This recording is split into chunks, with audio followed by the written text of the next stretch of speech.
This is Automated Thought.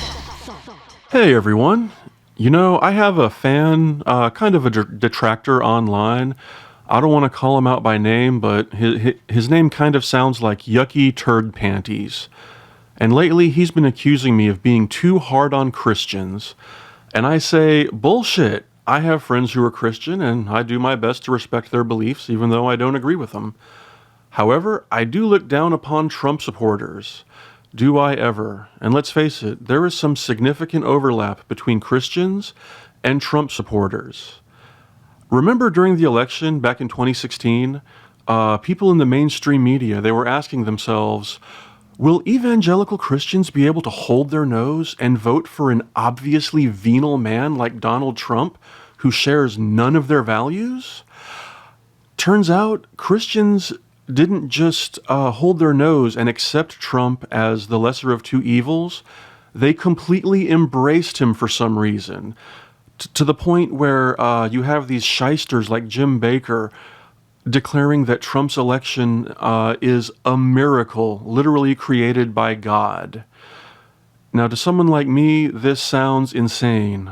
Although on some level, I do envy their enthusiasm, because liberals and Democrats, we wanted Bernie, but instead we got Hillary. And too many Democrats sat back and said, nah, Hillary's not exactly what I want, so I won't vote.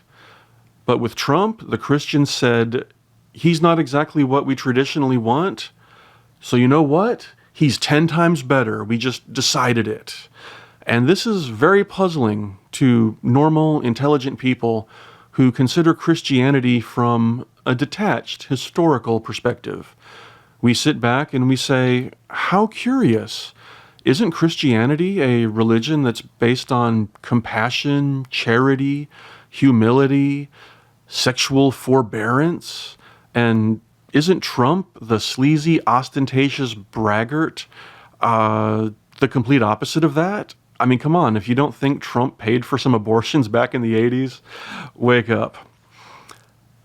Trump as a miracle. This is insane. Wouldn't a traditionally Christian candidate like Rick Santorum or Mike Huckabee be more of a miracle to be elected than Trump? I'm not a Christian, thank God, but if I was, you know what would make me think that a miracle had occurred?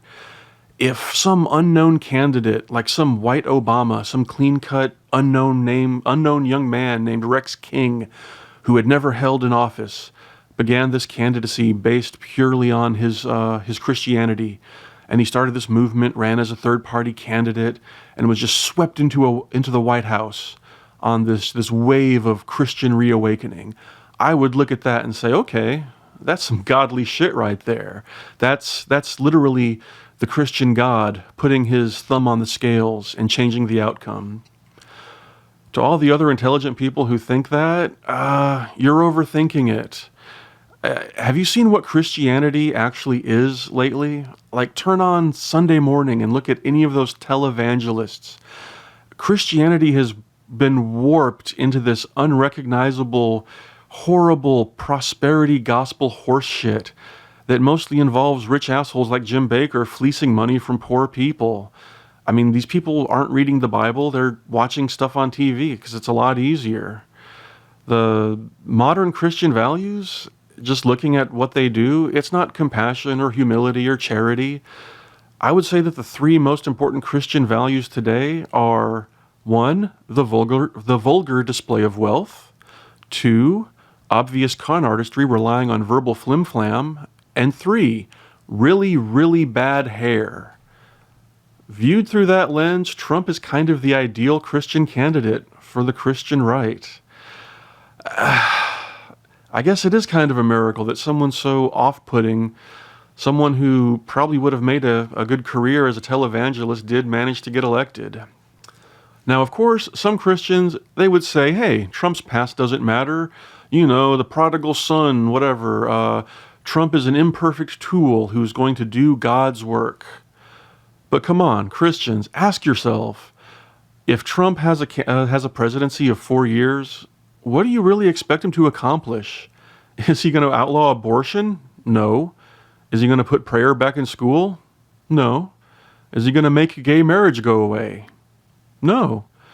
Is he going to make trans people stop wanting to use the opposite bathroom of whichever one they're using?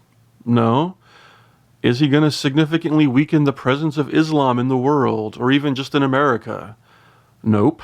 The other day, Trump gave this big speech to religious leaders, and the little soundbite that they played on TV was, we're all going to start saying Merry Christmas again, and the crowd cheered exuberantly. And I just think, Christians, you could do that already. You do realize that the whole Merry Christmas thing, that's just something that stores did as a store policy because they wanted to be inclusive. I highly doubt that the board of directors of Target is sitting down right now and saying, gentlemen, good news. We can finally have our clerks say Merry Christmas again. We could have never done that under a Democratic presidency. No, literally nothing's going to change. If Trump's presidency crashes and burns, as it looks like it is literally the one win that you'll have, that you'll be more emboldened to say Merry Christmas? That's not much. That's not a miracle. But you know what? Even if you don't get any Christian wins out of the Trump presidency, I predict that you'll still be happy with how everything turns out. Christians will be happy as pigs in shit. Why? Because Christians are still the reigning gold medalists at delusion and denial. I can see Christians, they're going to jujitsu whatever happens in their minds. And you're going to end up with people saying, duh, man, thank God for President Trump. Back when Antichrist Obama was president, Christianity was outlawed, and you couldn't even say Merry Christmas without federal agents swooping in out the woodwork and smashing you over the head. Man, that happened to me like 15, 20 times. Now that Trump saved us from all that, all the concentration camps are gone. God bless you, President Trump. Although I kind of wish you hadn't taken away my mama's Medicaid, though. She died. I guess she's with Jesus now. Yeah, they'll be happy. But beyond just Christians, Trump supporters in general, I think they're completely deluded. If you look at what they say on Twitter and online all day and all night, the content of their posts is nothing but, it's like the same as on Victory Night. It's Trump won, liberal tears, we won, winning, get over it. At this point in Trump's presidency, I should be seeing these like political cartoons where Trump is like driving this giant fancy golden limousine that says Trump Care on the side, and he's passing like a little angry Obama who's in like a little broken down sloppy Obamacare jalopy. But I don't see anything like that because Trump Care barely exists. It may not even pass, and if it does, it's really nothing to crow about. I mean, I don't see any of these conservatives in my Twitter feed getting real excited that a bunch of rural hospitals are going to close to pay for a tax cut on millionaires. I mean, Trump fans, ask yourself, when was the last time you heard anything about the wall or locking up Hillary? Remember when draining the swamp meant getting rid of lobbyists? Now it just means getting rid of anyone in the FBI who opposes Trump. How about factory jobs or infrastructure? Remember Infrastructure Week last month? Where did that go? It's just dissipating. Right now, 6 months in, the Trump presidency is about nothing except Trump. About whether you love him, whether you hate him, whether you think he's funny or whether you think he's bad, and whether or not he's going to survive all the scandals that are building, which, I hope he doesn't. But literally, it's about nothing now except Trump himself. Nothing else. And gosh, just this morning, one of my old conservative arch nemeses, a guy who goes by the name of Serrated, aka One Good Gonzo, aka Jimmy Dougie Wading Pool, he sent me this absolutely retarded message on Twitter, and I just want to read it. It goes like this.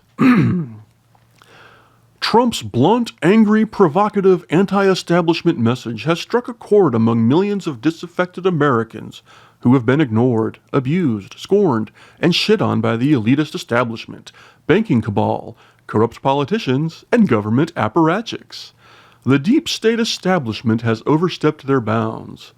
Their ravenous pillaging of the national wealth through outsourcing millions of American jobs, largest mortgage control fraud in history, and outrageous gall in shifting their losing bets onto the back of hardworking Americans is about to bite them in the ass.